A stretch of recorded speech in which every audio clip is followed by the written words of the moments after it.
What's happening, guys? This is Bharat Nagpal for iGyaan.in, and today we got the exclusive unboxing and preview of the new Canvas Turbo. Now, this phone is a remake of the Canvas 4 and the Canvas Doodle 2, which came out recently, and it features a lot of new, interesting hardware on the inside that Micromax is trying to push out with this device. Now, it also is direct competition to some of the other devices in the market, like the Gionee E6 iBerry Oxus Nuclear N1, with the kind of specs it has. But let's go ahead and quickly unbox the device, and this is what the packaging looks like. Very basic minimal packaging from Micromax, almost identical to the packaging they had for the Canvas 4. So quickly gonna go ahead, cut through the plastic and pull the device out of the box.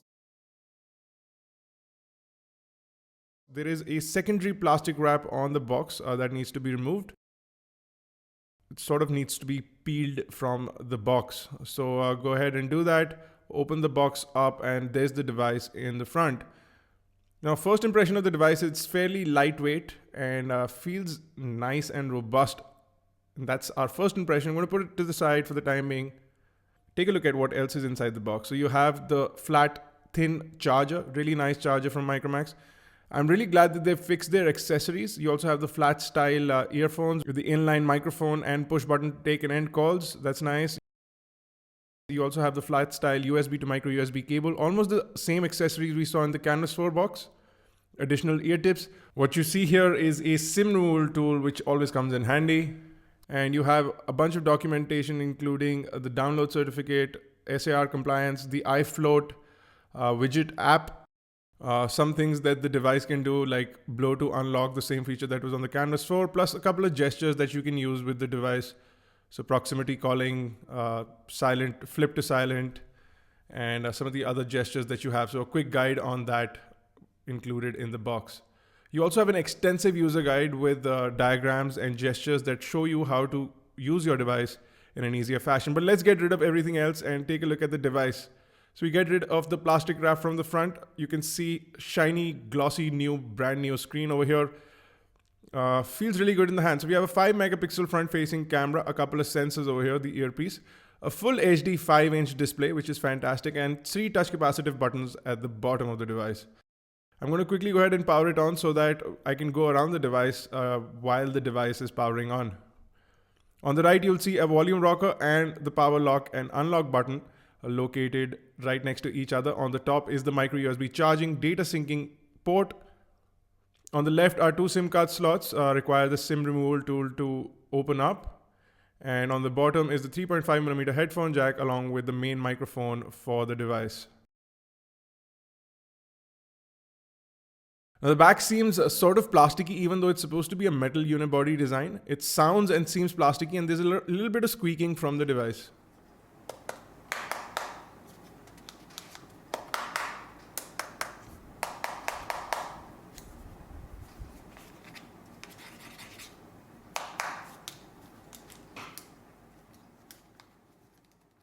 On the back over here, we have a 13 megapixel camera with dual LED flash, a noise cancelling microphone, and the main speaker at the bottom of the device. Some certification is stuck to the back of the phone.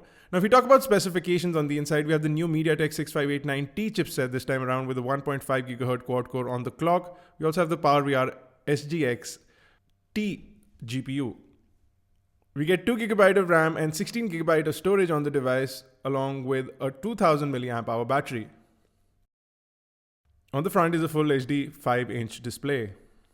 The minute we power on the device, we're going to quickly connect to Wi-Fi and skip through the initial setup so that I can show you what the interface on the device looks like.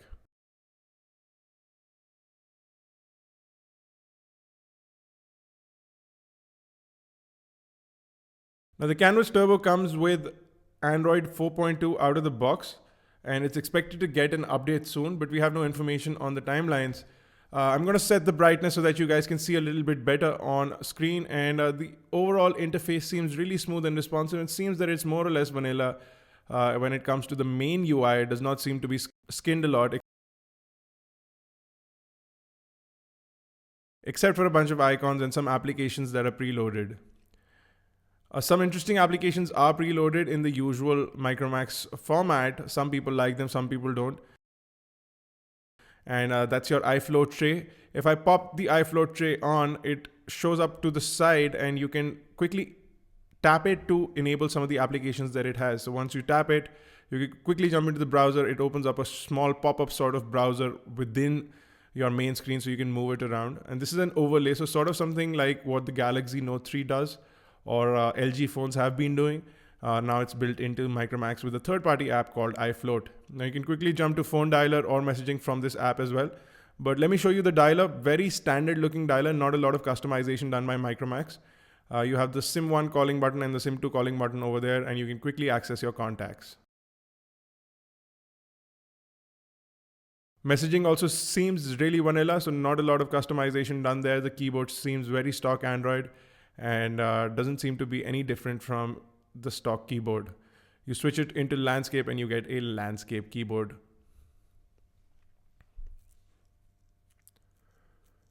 You can also pop open your pop-ups with iFloat within an application or within any application that you have running.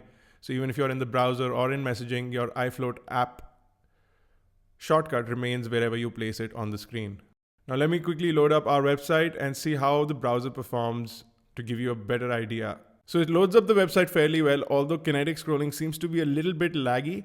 Pinching in, pinching out seems really smooth and robust, and the font on the screen looks really nice.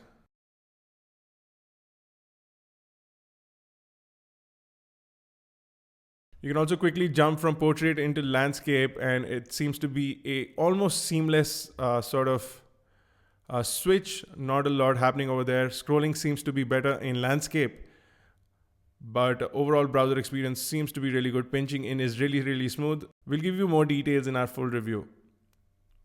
I'm also going to quickly play a video for you guys so that you can understand how this device plays videos. So Apple is ready to launch the iPhone 5s in India on 1st of November. And Gionee recently launched the E6. Gionee claims that the build quality of their E6.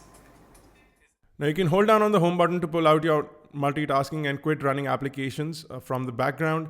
And you can also jump into some of the applications that are preloaded. For example, you have the video player over here. It has quick access for volume and brightness on either side. So you can do that. We don't have any videos right now, but we'll try and install one. Now, if you look at some of the apps that are preloaded, there's a game hub that has been loaded by Micromax. Now this requires a SIM card and an SMS to be sent before you can actually use or download any of these games. One game called Fruit Devil is pre-installed. I'm just going to quickly play that for you guys.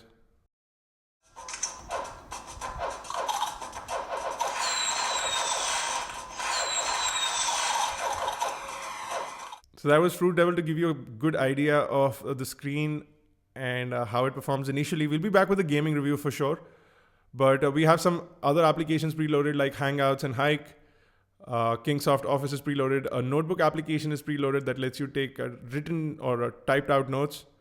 All the Google set of applications are also preloaded, so that's good.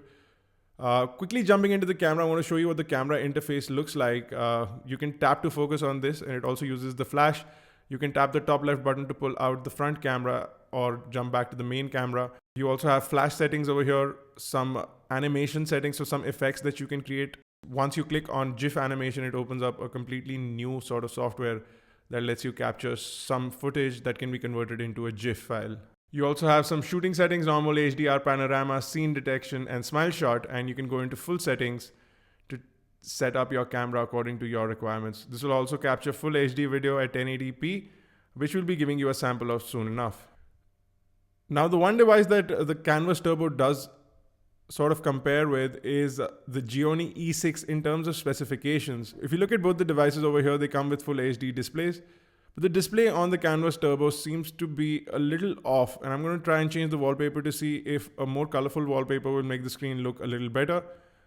But the display on the E6 seems a little more color saturated. This wallpaper, however, on the Canvas Turbo makes the screen look a lot better than it appears to be with the stock wallpaper.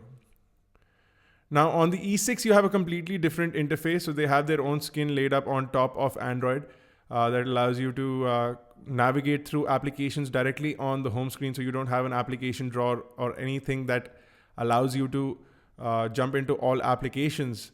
You also have Gionee's multitasking interface that looks really nice. The card style multitasking interface that you can scroll from left to right. I really like that interface. It's almost identical to the one on my iPhone. On the Micromax phone, you get the standard Android multitasking panel. Of course, you can install several launchers and changes that allow you to do things, but some of these devices come with things preloaded. So the Gionee comes with applications preloaded. In terms of specifications, if we talk about them, both these devices have 5 megapixel front-facing cameras. Both have 5-inch displays with full HD resolution, so 1920 by 1080p displays. And both come with MediaTek 6589T with 1.5 GHz on the quad core. The Micromax Canvas Turbo has 16 GB of storage and 2 GB of RAM, whereas the E6 has 32 GB of storage and 2 GB of RAM. So options in terms of what storage capacities you want, since both these devices come with fixed storage and non-expandable via micro SD card. The Gionee E6 has a 2020 milliamp hour battery, and the Canvas Turbo has a 2000 milliamp hour battery, which is more or less identical. The biggest difference, however, is in the build quality. The Gionee E6 comes with a unibody plastic/polycarbonate shell, whereas the Micromax Canvas Turbo comes with a unibody aluminum sort of design. So there you go, guys. This was a quick unboxing, first look, and a quick comparison with Gionee E6 for the Micromax Canvas Turbo. Stay tuned for benchmarks, gamings, and the full-fledged blown-up review coming soon from iGyaan. Check out more details on the Canvas Turbo on iGyaan.in. Catch us on Facebook, Twitter, Google+. Make sure you subscribe to us on YouTube, youtube.com/iGyaan, youtube.com/iGyaanTV. For iGyaan Networks, this has been Bharat Nagpal. Thank you guys for watching.